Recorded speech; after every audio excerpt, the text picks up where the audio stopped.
So I've been focusing here really in the last few weeks on fishing and getting ready to do more fishing and getting my equipment updated. I went through and I've got 3 old tackle boxes. One I've had since I was 15 years old, and then the other 2 I bought years and years and years ago. I'd say probably the most recent one was maybe 30 years ago. And then I've had a big old yellow bag. I tried that, putting all my fishing stuff in it, and then it was so darn big, it was really, you know, depending on what kind of fishing you're doing, it doesn't always take a whole lot of equipment anyway. So I've been updating my gear here recently and trying to simplify it and going through, and it was really kind of fun to go through those old tackle boxes. And I ran across some stuff in there that I bought, again, 30, 40 years plus ago. Some stuff I'm sure they don't even make. That old brown crawdad thing, actually, I don't know if I've ever fished with it, but I'm going to try that. That darn thing looks like it might catch some fish. And anyway, cleaned up my tackle boxes. Had a lot of old lures and stuff that I've had for so darn long. Those 2 hula poppers, I've had those so long. One of them I know I've had since I was a teenager. I can remember the biggest bass I caught in my life up to that point, when I was about 15 or 16 years old, was on that hula popper back at Brays Lake outside of Rolla, Missouri, or actually, yeah, I guess outside the city limits of Rolla, Missouri. And so great memories off those old lures. One of the lures I'll show later in this video, a little bit later, that I used, that I know I hadn't fished with in at least 35 or 40 years, and I ended up catching 18 or 20 bass on this darn thing. And so it was so exciting and fun to know that I'd had that darn thing so long, and now here it still catches fish. So anyway, and then took the grandsons fishing, 3 of the 4 grandsons fishing the other day, and then had our crew down from St. Louis and took all 4 of the, well, actually just had our grandson down from St. Louis, and so had all 4 of our grandsons here, took them all fishing. They had a really good time. And anyway, so my encouragement would be, I know that the average person watching this are men 50 years and older, and so a lot of them in my age range, no doubt, some older, some a little younger. But my encouragement would be, if you're an outdoor person, or if you used to be, and I'd really just encourage you to just grab a fishing rod, just whatever, a handful of lures or some bait, whatever, and just get out get out on a pond or a creek bank or wherever, city pond, someplace that you might think, well, gosh, that little creek runs through our town, it's probably fished out. You might be surprised, but just get out, and it's not so much about how many fish you catch, it's just being out there and having a chance to catch some fish. And if for me, I like catching them, but sometimes if I catch a fish or 2, it's almost a bonus. It's just so fun to be out there. Anyway, thanks for tuning in to the Squirrel Ranch, and I hope you enjoy this short video on kind of call it a fishing update. I went through those 3 old tackle boxes, and I just had a boatload of old lures. That old spinnerbait, I believe that was handmade by Bob Ballinger, and I've got to check in with Jimmy J.B. Ballinger, the Diamond Man, and see if he recalls his dad making those, but I'm pretty sure that that's right. And old Bob, he was a lifelong fisherman and fished till just about the time before he passed away, well into his 90s. And anyway, that baby Zare spook I've had since I was a teenager, that's an old mud bug. I'm sure they probably don't make those anymore. I don't know that for sure. You can see the inscription on the bottom of that, not inscription, but the lettering, mud bug. And I just bought some new organizers and went through those worms I've had for years. That particular bottle I bought, and I keep saying this, but when I was 15 years old, I bought a bunch of stuff. I really had some extra money, got into it, and that was one thing I had left over. And that's some of my new stuff there. I'll maybe talk more about that on a future post, but some of the new stuff I've got. But I went through, there's another one of those old spinnerbaits that I'm pretty sure Bob made back in the 70s. And just showing some of the old stuff there. I've had those for years, and I don't know. Renegade, I believe they still are in business. Most of these fishing manufacturers were, for fishing gear and fishing equipment, really small companies, and so a lot of them have been acquired by larger companies over the years. But I remember buying that darn thing at Walmart for like $1 years and years ago, and I've never caught anything on it, but it looks like it should be able to catch something. Anyway, I did some more fishing down there on the Kings, and really just while I was fishing there for smallmouth, I was watching those brim on their beds down there. Those are, for those that don't know, those are spawning beds where the You can see where you can see the gravel there, and the silt and everything has been fanned away by those fish. It's just fun to watch them protect their eggs. Caught a few smallies, no big ones. On the kings, they would, it's not uncommon to catch 2 or 3 pounder, I'm told. I've never caught a big one, but I haven't fished it that many times. And so I was just catching some smaller ones there, but they're sure fun. Golly, just hearing them break the water, and man, that's music to a fisherman's ears. Never get tired hearing it. Here came a big old long-nosed gar. He was probably 3 feet long or so, and no doubt he was cruising there over those spawning beds trying to get some eggs. That's a picture I took off the website, Missouri Department of Conservation. Even though this is in Arkansas, but same fish. And these things, man, they're just, these rivers are full of them. These are not to be confused with the alligator gar. They're different, probably related distantly. This particular guy, he found something there laying on the bottom he liked, and it was kind of cool to see him snatch that up and swim on out there to deeper water, I assume to eat whatever that was.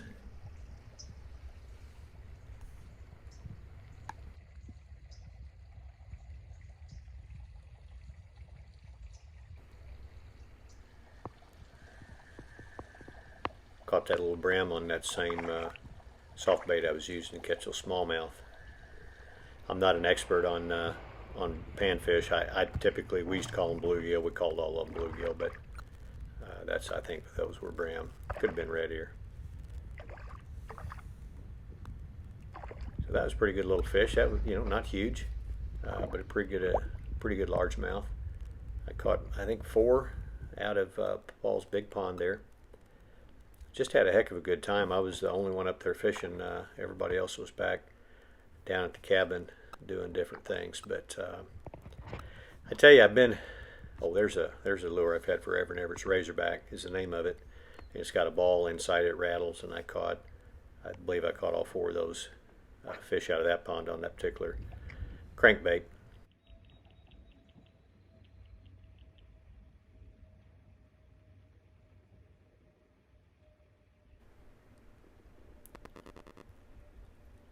I know to some folks, if you've just come across this for the first time, you might think this is a little on the boring side compared to a whole lot of things you can find on YouTube, and certainly the stuff that you can choose to watch on network TV. But just to let you in on a little bit of the behind the scenes stuff here at Squirrel Ranch, it's just me. The whole production team is me, and the edit team, the filming team, and so forth, call it. And so I'm learning every one of these videos I do. I learn a little bit, and I certainly don't intend. It's not my intention to get fancy with them, but rather just provide some good, clean entertainment that might be worth watching. I know some of this is probably boring. I edited way down on the length of. I had quite a bit of, call it, footage of just me fishing, and I have a few clips on here where it shows me hooking a fish, but seemed like most time when I hooked one, I didn't have the camera on me, but I did get a few of those. But and then on these shots where you'll see me reeling in a fish, I've got my iPhone in one hand, and I've got the rod in the other. And I would what I'd do is I'd reel the fish up, get it kind of tight, put my rod tip down, and then I'd grab my phone and hold it up while I was really just kind of letting that fish fight while I held that rod tip up in my with my right hand. So anyway, at some point, if I keep doing these, if there's interest, which the only way I know to measure that is by the number of subscribers, I guess, and then the amount of time people are spending watching it. You can look at the analytics if you aren't familiar, if you've never produced a YouTube, call it video. You can look at analytics and it'll tell you who your average audience is in terms of the age and so forth, male or female, and so I know that the average person watching these Squirrel Ranch videos are males over 45. Most biggest percentage are 50 or better, and big percentage is 60 and over, I believe, is the breakdown. And so anyway, that appears to be kind of the audience, if you will. And of course, I've got some handful of family and friends that watch these pretty religiously, and But I just try to think about it on an average. If somebody's watching this, what might they enjoy seeing? And again, most of the stuff is not all that exciting. Fishing is a lot of just what you're seeing. Now, I think I have a fish on there, a little largemouth, but a lot of it's just casting and looking and watching, looking around, and at least that's the way I do it. And I was fortunate enough on this particular day to catch quite a few fish, but I've gone a lot of times when I didn't catch a fish. But that's what fishing is. It's not. Sometimes it's not overly exciting, but it's relaxing. And some of you might think, why don't you just shut up and let me watch? Well, I would do that, but some folks probably like the commentary. So just if you get tired of listening to me, just turn that volume down. And I'm thinking there's several channels on YouTube, and all it shows the inside of a coffee shop with a fireplace going, and there's no action, no movement or anything. And in fact, they're not even real. They're just animated. And no doubt a lot of folks probably turn those on and just leave them on for background. I doubt if very many people are sitting there watching them, no doubt. But and then I just try to keep these things at, under, most of them probably under 10 minutes. That's kind of my goal. This one I went a little bit longer. It's about 23 minutes, a little over 23 minutes. And chose to just keep some of this footage in here, as boring as it might be. But believe it or not, I was having a great time. I wasn't bored in the least. I had to actually pull myself away from that farm pond whenever I knew it was about time for supper on both days. And yeah, it just doesn't get any better. Those sounds, those pond sounds and creek sounds of all the critters and that kind of thing. Man, I just never get tired of it. Really don't.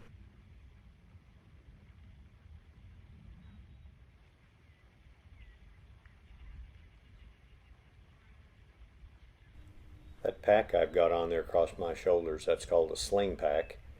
I'd never had one before. I'd been using a waist pack, kind of a big fanny pack, for several years, and I never did like the one I had. Bought it at Walmart years and years ago, and it really just wasn't configured exactly right, at least not for my taste. And I bought another one here recently. It was a little bit better, but I saw that darn sling pack in Cabela's, and it was pretty darn expensive, but I bought it anyway. Man, I really like it. Called a sling pack because you can sling it around, then pull it back in front of you. And holds a lot of gear, and certainly all the fishing equipment I need, and then enough room for a sandwich, a little water, bottle of water, what have you. And if you're inclined to carry a firearm, a room in there for that, small one. Anyway, maybe more on that later, but it's a pretty good addition to my fishing equipment. This is part of fishing right here. You spend, if you don't spend a lot of time fishing, you're new to it, you're going to spend some time. It's just kind of boring pulling the weeds off your lure, especially if you're using a crankbait like that that's got two treble hooks on it. They get hung up in the weeds and that kind of thing. This herd of bovine was just down over the pond bank, and I watched them a little bit down there while I was fishing, and this little calf had apparently gotten lost from its mama. And man, that mama cow, she was trying to get that darn thing back up there with her, I guess, and it did. It found her, but he had wandered off, and that's as little ones are prone to do, I suppose.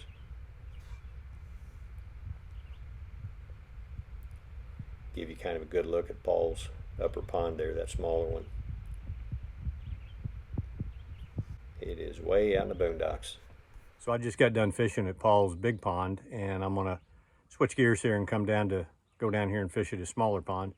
Caught 4 largemouth over there, nothing real big. One was a little over a pound probably, about 13 inches long. The other 3 were probably a little under a pound, 3/4 of a pound or so. And I like catching those largemouth. I don't like them quite as much as catching the smallies. My experience has been the smallmouth fight a little bit better, depending on what kind of water, what time of year, all that kind of stuff. But both of them are good, fun to catch, and good to eat. We haven't been keeping any of them, putting them all back, but sure is a lot of fun. So I'm gonna go down here and see what happens.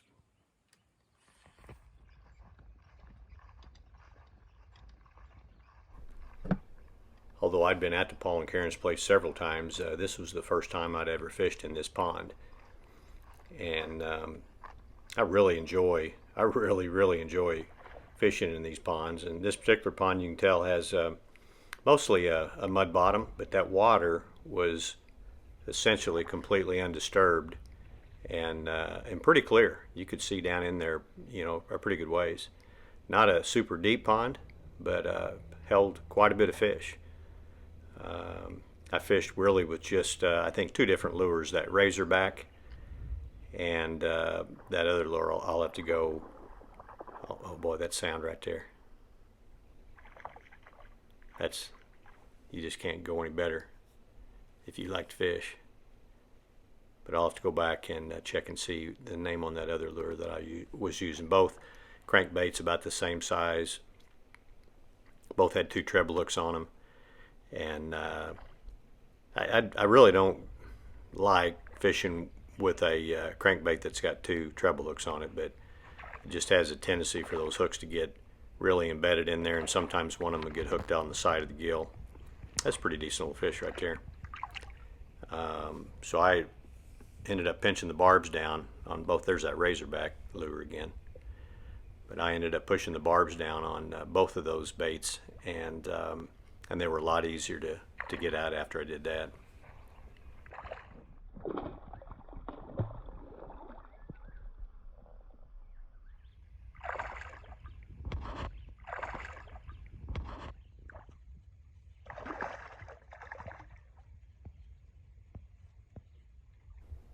That was a pretty good sized fish right there, and he fought nice. And I've mentioned it before, but I enjoy letting those fish run a little bit and not pushing it. So many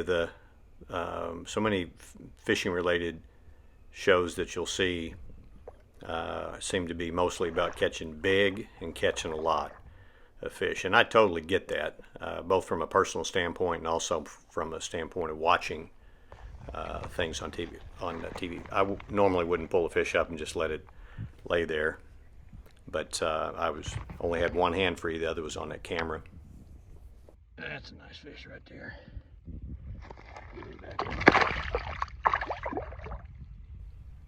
That fish was ready to get back in the water before I'd gotten him back in there. But real good, healthy fish. And when I say healthy, you can kind of tell by the color, and then just how aggressive they are, how much fight they've got in them. And that one had a really good amount of fight in him.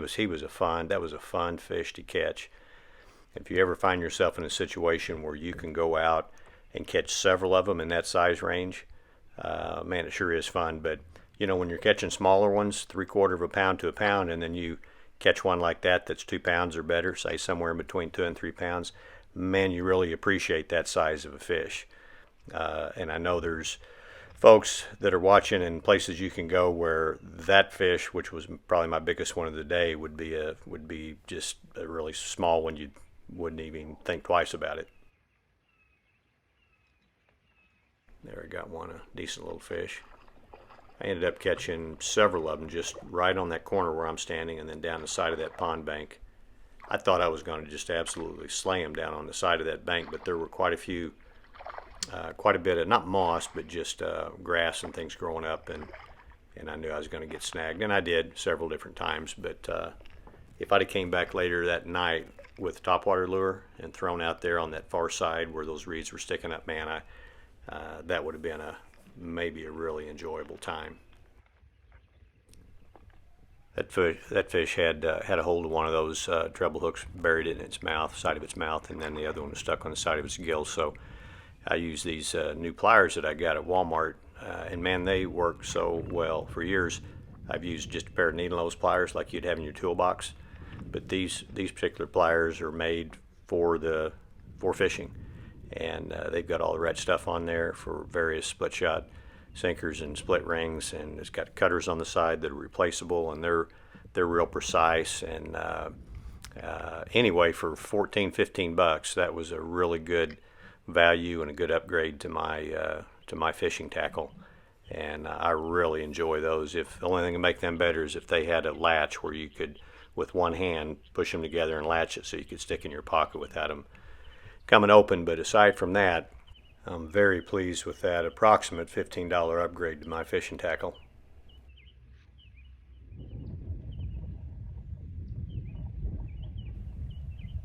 In the spirit of slowing things down and taking time to enjoy the great outdoors, take a break from getting all caught up on our shorts over a lot of stuff that really doesn't matter all that much, I'd like to dedicate this video to our good friend Carrie Lynn, who tomorrow, July the 7th, ends a pretty long and prestigious career in and around the courtroom, let's say. And her and Eddie G are going to spend some time just enjoying life and traveling, and we're hoping hanging out with the folks here in the hood, and we're really looking forward to it. So Carrie, congratulations. Anyway, this time I thought I had a fish, big hit, set the hook, was like, man, this is big, and then a little bit of movement, and then it stopped, and so I thought, well, shoot, it was just dead weight, and I thought I hooked a fish, it got off, and the crankbait got caught on a piece of wood or snag or whatever. Anyway, so I walked around, it was just back here on the corner, walked around that pond bank a little bit on the other side, thinking maybe I'll pull it loose from the other direction. And this time, as I started pulling it, it started giving a little bit, started coming. So I thought, okay, I've got something, at least I'm going to be able to get my crankbait out of there and won't lose it. And then all of a sudden it started fighting a little bit, moving away. Well, then it came up out of where the water was a little clear, more clear. And I saw it was a huge old one of those big old water snapping turtles, about that big around, big rascal. Looked like maybe his head, probably about that big. It's hard to tell for sure, but I mean, I saw him real clearly. So I was like, dang, the camera's way over on the other corner of the pond. So I was trying to work him over here, wanted to be able to get him on camera, and didn't. I think he must have just had bit that lure and was hanging on, and then he got tired of hanging on and let go is what I think happened, so he wasn't hooked. Anyway, sorry I didn't get that. That would have been pretty cool, but it caught a boatload of fish in here. I lost count, probably 15, 16, 17, 18, something like that.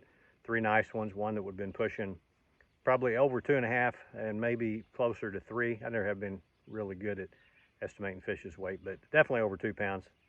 And but they were all healthy and good fighters, and so good day. I'm gonna head over here back to this other big pond. I see Joe and Paul showed up over there, so I'm gonna see what they're up to, if they're catching anything. Great day to be outside.